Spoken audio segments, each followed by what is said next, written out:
Oke, assalamualaikum warahmatullahi wabarakatuh. Perkenalkan, nama saya Muhammad Henok Nurdin dengan 3 digit yang terakhir 097 dari kelas praktikum B. Sini saya akan menjelaskan beberapa kontingen C++, yaitu untuk yang level ketiga, yaitu penggunaan if else if else dan logika boolean. Yang kedua, loop, yaitu for, while, do while, serta iterasi array dengan loop. Terus latihan, yaitu program rata-rata nilai dan tabel perkalian. Dan untuk level keempat, yaitu parameter, copy, atau reference. Yang pertama adalah perbedaan dan penggunaan. Yang kedua, prototype fungsi, deklarasi dan definisi fungsi terpisah. Dan ketiga, organisasi kode, yaitu pemisahan file .hpp dan .cpp. Dan yang keempat, kompilasi dan eksekusi, yaitu compile dan run via terminal. Dan yang terakhir adalah latihan membuat program modular sederhana. Dan langsung aja ke materinya. Oke, di sini saya akan menjelaskan beberapa poin, yaitu mungkin dari daftar isi dulu, yaitu yang akan saya jelaskan. Yang pertama adalah if atau else dan logika boolean. Dan yang kedua adalah looping, for, while, do while, dan iterasi array. Dan yang ketiga adalah latihan program rata-rata nilai dan tabel perkalian. Dan yang keempat, perbedaan parameter by copy dan by reference. Terus yang kelima, prototype fungsi dengan contoh. Yang keenam, pemisahan berkas .hpp dan .cpp. Dan yang ketujuh adalah program modular sederhana, yaitu untuk yang pertama, if atau else dan logika boolean. Nah, percabangan mengarahkan alur program berdasarkan kondisi. Nah, rantai if, terus else mengevaluasi kondisi dari yang paling spesifik hingga default. Sementara tipe boolean menyimpan hasil logika untuk dipakai ulang gitu. Jadi konsep utamanya yaitu pertama, step block if dievaluasi secara berurutan sampai kondisi terpenuhi. Nah, else menangani semua kemungkinan yang tidak masuk dalam kondisi sebelumnya. Nilai ekspresi berbandingan mengambilkan nilai boolean sehingga bisa disimpan di variabel. Nah, contohnya seperti ini. Nah, jika poin lebih dari atau sama dengan 90 adalah grade A. Dan jika tidak memenuhi poin ini, dia akan mengecek untuk poin selanjutnya, yaitu jika poin lebih dari sama dengan 75 adalah grade B. Nah, jika tidak memenuhi 90 dan 75 ini akan ke bawahnya. Jika poin lebih dari 60 atau sama dengan 60, dia akan mendapat grade C. Dan jika tidak memenuhi semuanya, misal 60 ke bawah dan seterusnya, itu dia akan mendapatkan grade D gitu. Nah, jika ini juga untuk tipe penyimpanan hasil logika untuk dipakai ulang gitu kan, yaitu misal lulusnya itu minimal adalah skor C, grade C itu lebih dari 60. Nah, misalnya status nilainya memenuhi yang 90, 75 dan 60 dan seterusnya, itu adalah status lulus. Dan jika di bawah 60 dan seterusnya, itu tidak begitu. Jadi sama lah konsepnya seperti di yang kita sudah pelajari di Python dulu. Dan untuk yang poin 2 adalah looping, for, while, do while, dan iterasi array. Nah, loop memungkinkan eksekusi berulang. Seperti for, while, dan do while memiliki gaya evaluasi kondisi berbeda, namun semuanya dapat digunakan untuk menelusuri array.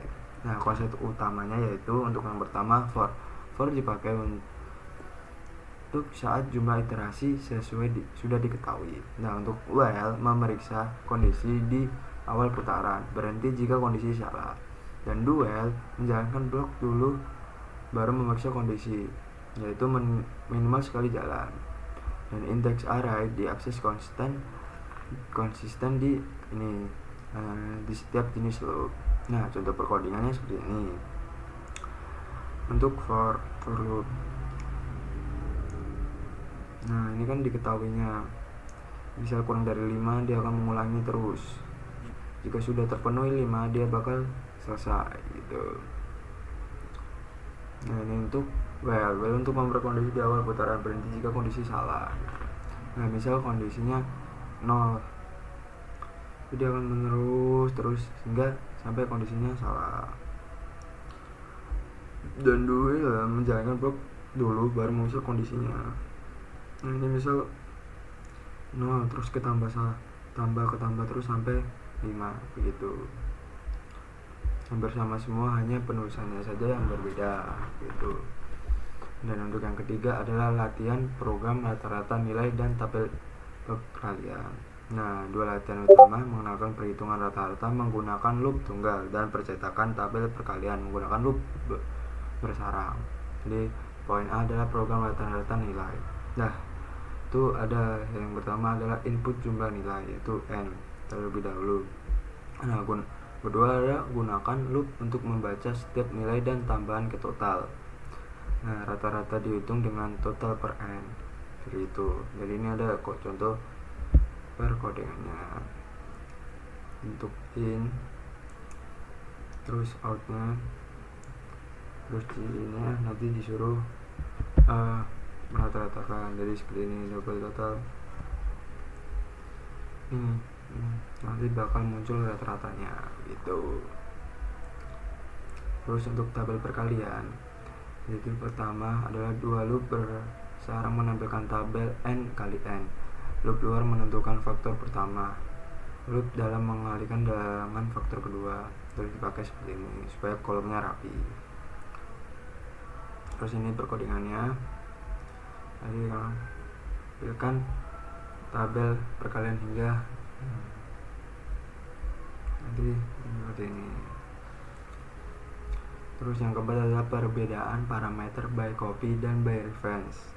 Nah, cara fungsi menerima parameter mempengaruhi apakah perubahan di dalam fungsi terlihat di luar salinan. Seperti ini by copy tidak mengubah nilai asal, sedangkan referensi atau seperti ini by referensi langsung memodifikasi variabel asli. Jadi konsep utamanya yaitu yang pertama, yang ini void tambah copy dalam kurung in A menerima salinan sehingga A hanya variabel lokal itu. Dan untuk konsep yang kedua utamanya yaitu void tambah ref buka kurung in, A itu menerima referensi operator dan memastikan A menuju ke variabel pemanggil. Nah, untuk konsep ketiga yaitu gunakan referensi saat ingin menghemat salinan besar atau memodifikasi sebuah argumen gitu. Jadi contoh perkodingannya gini, untuk tombol copy dan ini untuk tambah ref. Nah, terus ini fungsinya seperti ini, setelah by copy dan setelah by paste, setelah tambah ref tadi by referensi begitu. Nah, dan yang kelima ini ada poin prototype fungsi dengan contoh. Nah, prototype ini adalah mendeklarasi tanda tangan fungsi sebelum dipakai. Hal ini memisahkan deklarasi dari implementasi dan menjaga kompiler mengetahui fungsi yang dipanggil. Nah, konsep utamanya yaitu yang pertama adalah prototype biasanya ditempatkan di bagian atas atau di headernya gitu. Dan yang kedua adalah implementasi dapat berada di akhir file atau berkas yang terpisah. Dan yang ketiga adalah pemanggilan fungsi cukup menyertakan header karena compiler sudah tahu bentuknya gitu. Contoh codingannya seperti ini. Nah, ini untuk prototype-nya in kali, terus in A B. Terus ini untuk implementasinya yaitu untuk perkaliannya itu tadi. Ini kan perkalian kan, runtun A kali B begitu. Terus pemanggilan lagi, jadi misal nilai X atau nilai A dan B ini, X ini 4 kali 5, jadi hasil akhirnya X ini bakal ada pengembalian juga di sini, dan ini bakal itu. Terus inilah perkodingannya begitu. Terus ada poin 6 yaitu untuk pemisahan berkas .hpp dan .cpp. Nah, header menyimpan deklarasi, sedangkan file implementasi memuat definisinya. Pemisah ini meningkatkan modularitas dan mengurangi duplikasi dan mempercepat kompilasi ulang. Jadi konsep utamanya untuk yang pertama, header .hpp berisi deklarasi fungsi, kelas, atau konstanta yang ingin dibagikan. Dan yang kedua, file implementasi yaitu .cpp memuat kode aktual dari fungsi yang dideklarasikan. Dan ini hashtag include yang ketiga adalah hashtag include header .hpp membuat fungsi siap dipakai di perkas lain. Contoh implementasi nyata ada pada pasangan. Ini 06 fungsi prototype .hpp atau .cpp. Nah, deklarasi dan definisi kali. Nah, begitu. Serta 07 program modular .hpp atau cpp. Nah, deklarasi dan definisi tampilan menu tambah atau kurang. Gitu. Nah, ini ada contoh kodenya. Nah, ini untuk headernya, tampilan menunya ditambah dan kurang. Nah, ini untuk implementasinya, yaitu untuk tampilan menu. Ini untuk menunya tambah dan kurangnya begitu.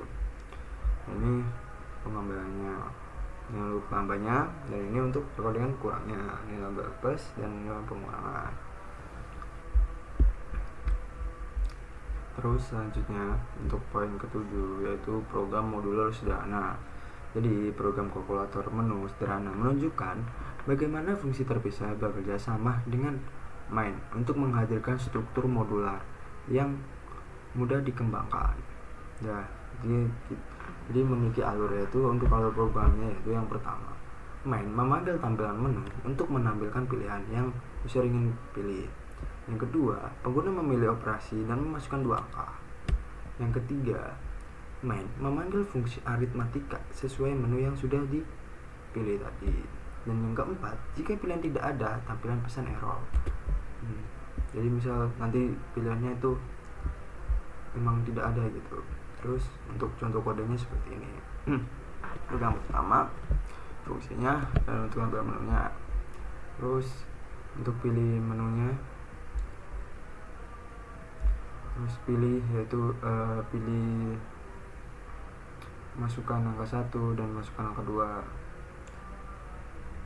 Jadi misal pilihannya adalah 1, dia akan pertambahan, dan pilihan kedua yaitu pengurangan. Jika tidak memilih dua-duanya ini, pilihan tidak ada ataupun tidak plus atau minus, itu bakalan pilihan tidak tersedia karena program hanya menyediakan pilihan 1 yaitu untuk pertambahan dan pilihan kedua untuk pengurangan.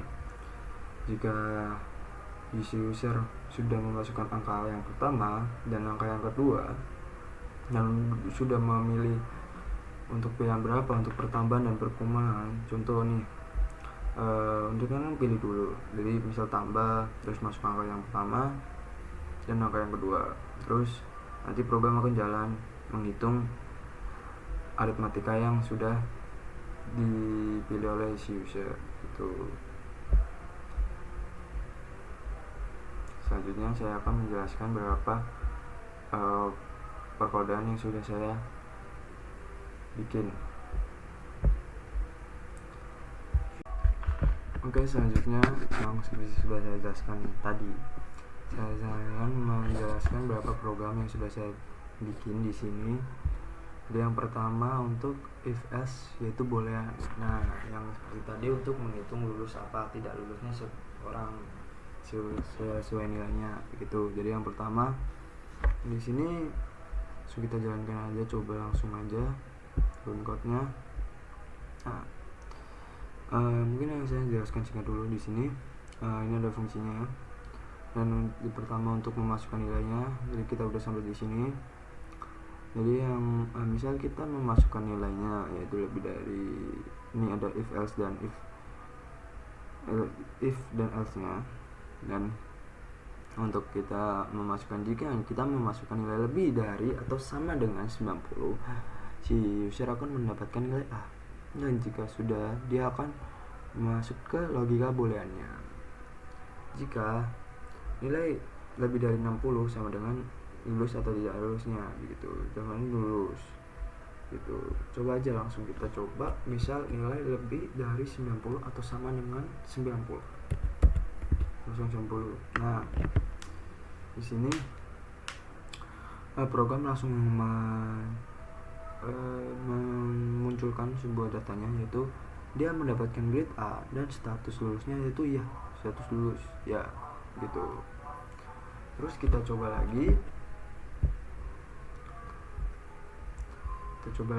untuk memasukkan nilai yang lebih dari atau sama dengan 75. Kita masukkan 75 langsung, nah ya di 75 atau lebih dari 75. Nah, si user akan mendapatkan sebuah data, yaitu nilai grade sama dengan B seperti sesuai, dan status lulus masih ya, dikarenakan minimal skor lulus yaitu lebih dari atau sama dengan dari 60 begitu. Terus kita akan menjalankan lagi. Jadi ini untuk yang kita coba yang untuk mendapatkan skor yang grade. Kita masukkan nilai 60 karena di sini untuk mendapatkan grade C skor harus lebih dari atau sama dengan dari 60. Kita coba. Nah, si program sudah mengambilkan datanya, yaitu untuk memasukkan nilai 60 mendapatkan grade C, tapi statusnya masih ya, dikarenakan di sini bisa ingin logikanya itu lulus sama dengan nilai harus masih memenuhi lebih dari 60 atau sama dengan 60 begitu. Jadi masih terpenuhi untuk lulusnya. Terus kita coba lagi yang jika si user ingin mendapatkan nilai D atau grade D. Nah, di sini untuk perkodiannya jika tidak memenuhi dari poin pertama yaitu lebih dari 90 untuk grade A, dan yang poin kedua adalah untuk mendapatkan grade B lebih dari 75, dan yang ketiga untuk mendapatkan grade C adalah lebih dari 60. Jadi logikanya yaitu jika kita ingin mendapatkan grade D, kita harus lebih rendah dari poin yang paling kecil, yaitu kurang dari atau sama dengan kurang dari 60, yaitu misal 59 ke bawah. Jadi kita coba aja langsung ke 59. Nah, si program langsung menampilkan datanya, yaitu untuk mendapat jika si user menuliskan nilainya 59, grade-nya yang akan didapatkan adalah grade D, dan status lulus logika bulannya tidak lulus, dikarenakan ya rumusnya yaitu itu jika ingin lulus itu harus lebih dari atau sama dengan dari 60 begitu. Jadi 59 tidak terpenuhi dari yang grade A dan grade B dan grade C, dan 59 ke bawah pun tidak dapat. Contoh kita tulis 20, itu juga tidak lulus. Dan jika kita memasukkan nilai 100 walaupun di sini tidak ada, kita coba aja, dikarenakan jika 100 kan mendapat grade A karena lebih itu sama dengan 90 begitu. Pokoknya di if else itu untuk jadi yang pertama jika tidak terpenuhi ke poin yang pertama dia akan turun, jika tidak terpenuhi untuk poin kedua dia akan turun lagi, dan jika tidak terpenuhi ke poin yang ketiga dia akan turun lagi untuk mengecek ke kondisi selanjutnya begitu, dan seterusnya sampai sampai else, yaitu misal tidak ada nilainya gitu, misal 0 atau sampai apa, itu maksudnya ke else begitu. Itu saja yang bisa dijelaskan tentang poin pertama untuk if, else, dan boolean. Yang kedua adalah untuk look for while. Nah, langsung aja kita coba. Mungkin saya jelaskan dulu, nanti untuk pengulangan aja ini. Oke, run code-nya. Nah, jadi di sini misal nih kita ganti dulu, ini for arraynya kan gimana? Ini kan arraynya itu nilai pastinya itu 1, 2, 3, 4, 5, dan ini untuk for-nya jika datanya kurang dari lebih kalau udah selesai gitu, misal kita tambahkan lagi datanya itu 6.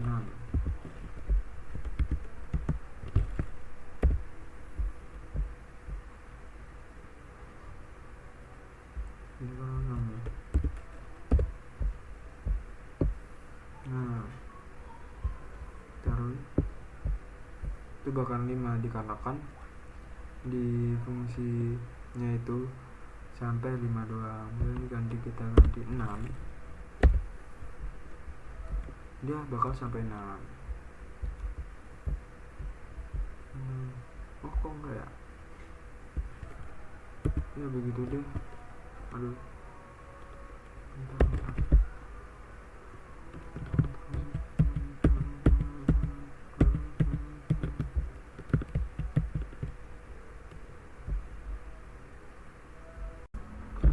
Oke, jadi saya akan menjelaskan untuk yang kedua. Nah, yang kedua ini adalah look for well. Nah, jadi yang look for well ini tadi untuk itu pengulangan begitu. Jadi seperti ini udah ada array-nya atau datanya, yaitu ada 5 data, yaitu 1, 2, 3, 4, dan 5. Jadi untuk yang pertama langsung kita jalankan aja coba. Nah, untuk for loop-nya ada data 1, 2, 3, 4, 5, dan will loop-nya ada 1, 2, 3, 4, 5. Outputnya sama, tapi hasil kodenya tuh berbeda-beda. Jadi yang pertama untuk saya jelaskan untuk yang for dulu. Jadi di sini variabel mulai darinya adalah 0. Terus nanti setelah masuk tadi nanti bakal setelah pendataan lagi nanti akan tambah 1 terus sampai ketika data sampai ke 4 dia akan stop dikarenakan ya seperti ini ada kurang 5 gitu. Untuk for dan well loop ini ya sama bersama seperti tadi, dia akan menambah terus sampai kondisinya terpenuhi. Di sini out while loop-nya. Terus untuk yang pertama i sama dengan 0, dan jika well di pengulangannya yaitu i kurang dari 5, dia bakal mengulang terus sampai kondisinya terpenuhi begitu untuk while.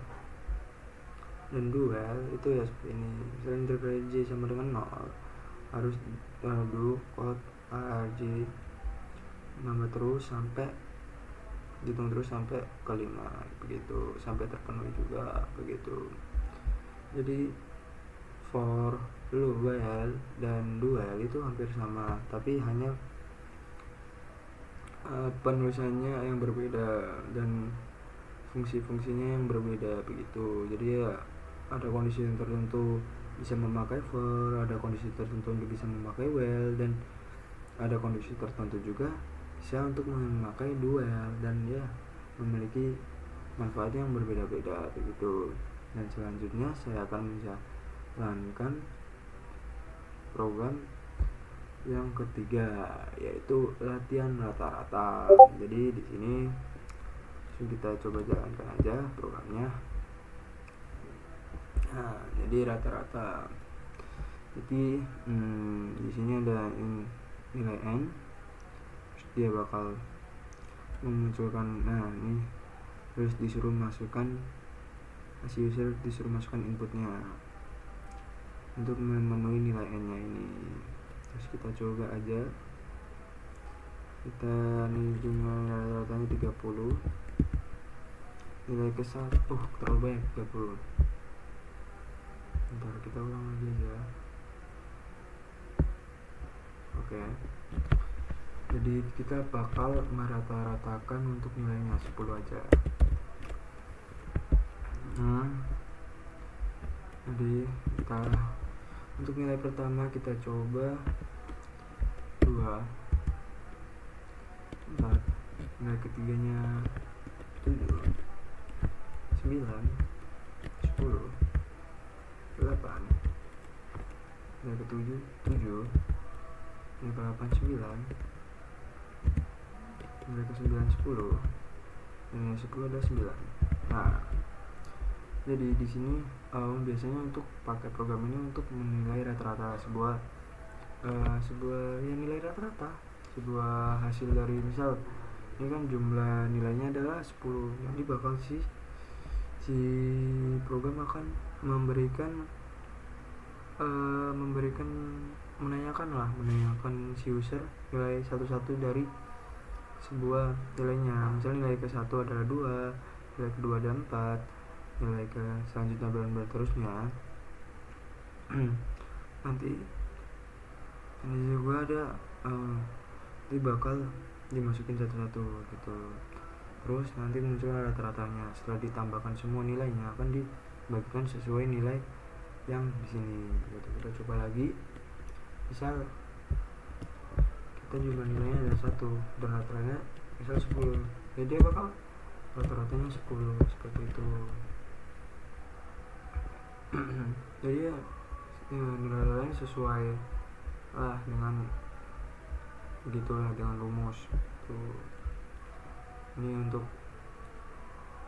misal 1 terus sesuai, nanti di sini bakal disesuaiin yang sudah diinput yaitu jumlah nilainya.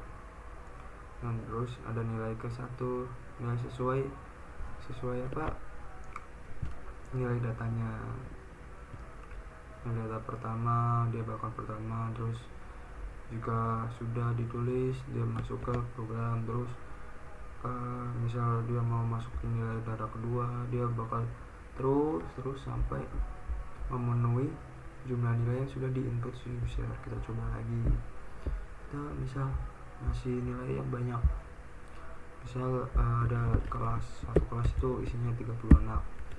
Nilai anak pertama 8, nilai anak kedua 9, nilai anak ketiga 7, nilai anak keempat 10, 9, 8, 10, 7, 7, 9, 5, 9, 10, 8, 8, 8, 8, 8, 10, 9, 5, 7, 8, 6, 7, 8, 9, 10, 10, 10. Nah, jadi misal sudah menginput semua nilai data sebuah kelas gitu kan, biasanya ini program untuk menilai data seperti itu kan, menginput semua dan si user mendapatkan nilai rata-ratanya yaitu 8,266. Dikarenakan ini banyak banget, jadi bisa menjadi perkomaan begitu. Nah, jadi itu saja yang bisa saya jelaskan untuk latihan data-datanya. Untuk yang keempat adalah latihan tabel perkalian. Jadi di sini langsung kita coba jalankan aja. Oke. Nah, jadi di sini si user bakal diminta untuk menanyakan lah, ingin menampilkan tabel perkalian hingga berapa kali begitu. Misal contoh saya ingin hingga 5 kali. Nah, jadi langsung si user bakalan nampilin jatuh untuk tabel yang ini. Jadi misal 2 kali 2 sama dengan 4, 3 kali 3 sama dengan 6, 2 kali 3 sama dengan 6, terus 2 kali 4 sama dengan 8, 2 kali 5 sama 10. Terus bawah 3 kali 2 sama dengan 6, 3 kali 3 sama 9, 3 kali 4 sama dengan 12, 3 kali 5 sama dengan 15. Terus di sini 4 kali 2 sama dengan 8, 4 kali 3 sama dengan 12, 4 kali 4 sama dengan 16, 4 kali 5 sama 20. Ya juga 5 kali 2 10, 5 kali 3 15, 5 kali 4 20, 5 kali 5 25. Jadi si program membuat sebuah tabel perkalian yang sudah diisi. Misal saya ingin hingga 5, yaitu sampai 5 per kali 5, 5 kali 5. Jadi program membuat perkalian 1 kali 1, 1 kali 2 dan sampai 5 kali 5 begitu. Jadi untuk kebawahannya seperti ini. juga sama dengan 1, jadi menyesuaikan jika sampai yang memenuhi nilai n nya itu. Kita coba lagi bikin tabel perkalian yang sangat banyak. Misal si user ingin 100, apakah bisa? Jangan terlalu banyak. Nah bakal banyak banget, sampai ya banyak banget ya, karena kan sampai 100, 1 kali 2 dan banyak banget di sini. 1 kali 2, 1 kali 3 dan nah terlalu banyak, jadi mungkin terlalu banyak juga. Kita coba bikin sampai 10 itu juga sudah banyak, jadi coba 10. Nah seperti ini juga si program akan menampilkan tabel perkalian hingga 10 kali 10 gitu. Kalau 100 terlalu banyak dikarenakan ya sampai 100, 1 kali 2, 1 kali 3, 1 kali 4 itu hanya untuk nilai 1 dan belum nilai selanjutnya, jadi terlalu banyak untuk 100. Jadi ini tabel perkaliannya hingga 10, dari 1 kali 1 sampai hingga 10 kali 10 begitu. Jadi itu saja yang bisa jelaskan untuk yang keempat ini, yaitu latihan tabel perkalian dengan titik CPP. Dan untuk yang selanjutnya saya akan menjelaskan untuk parameter copy revenge. Jadi di sini kita coba langsung jalanin aja programnya. Nah jadi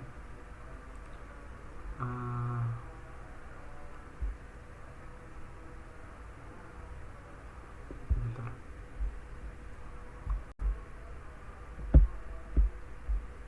Nah jadi saya akan menjelaskan untuk poin yaitu kelima, yaitu parameternya. Saya tadi ada ini dulu, saya jelaskan lagi parameter copy revenge.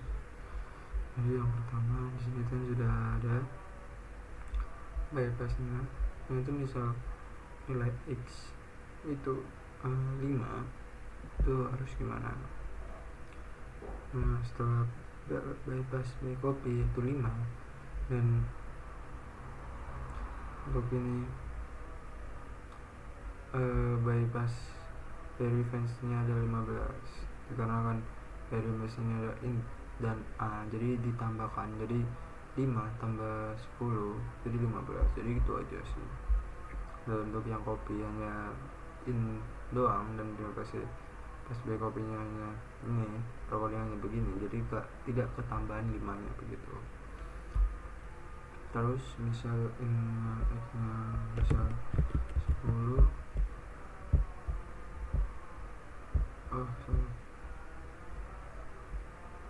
sama aja, ada 5 aja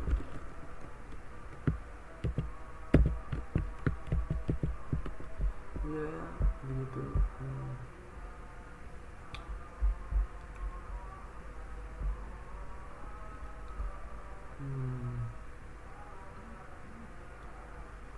Jadi begitu untuk penjelasan parameter copy revenge dan bypass pass by copy dan pass by revenge. Nah selanjutnya adalah fungsi prototype.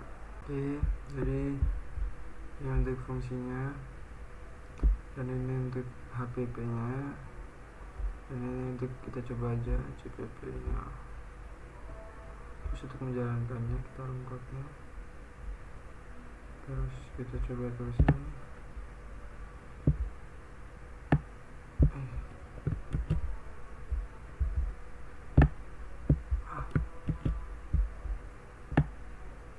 kita salin, kita copy,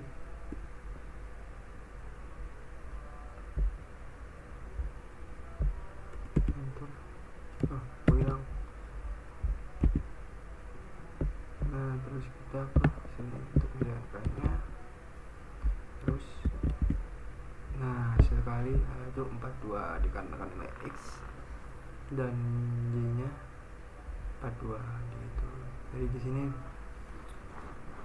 untuk menjalankan fungsinya kita memakai di HPP nya, di HPP yang ke-6, yaitu ini fungsinya in kali fungsi a TB gitu. Ini untuk pengembaliannya, jadi untuk biasanya untuk memudahkan fungsi-fungsi begitu sih,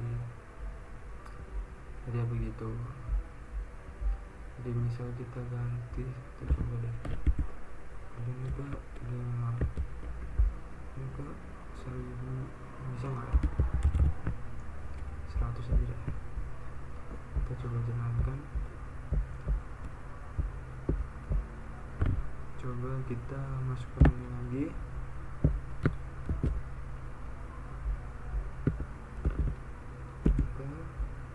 terus titik slash program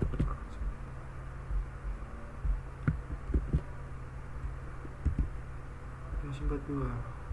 Apa nggak bisa diganti ya? Ya berarti itu deh untuk fungsi-fungsinya begitu.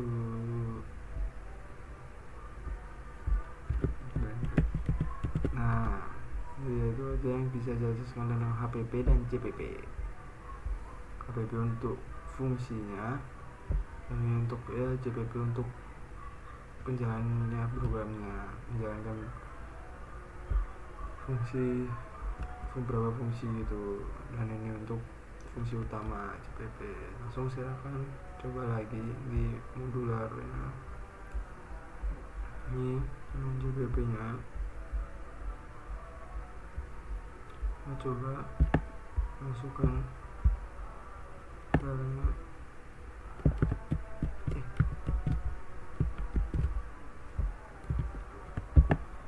Sebentar, masukkan saja, kita jalankan dulu,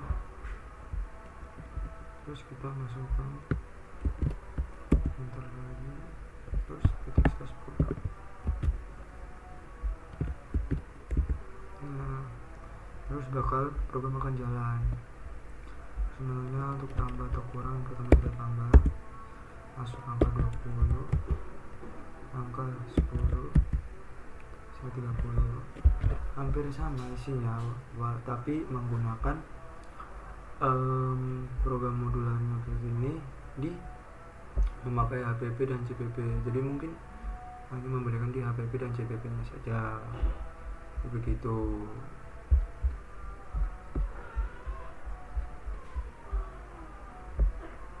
Itu saja yang bisa saya jelaskan tentang video kali ini. Jadi sekian, terima kasih sudah menonton sampai akhir. Wassalamualaikum warahmatullahi wabarakatuh.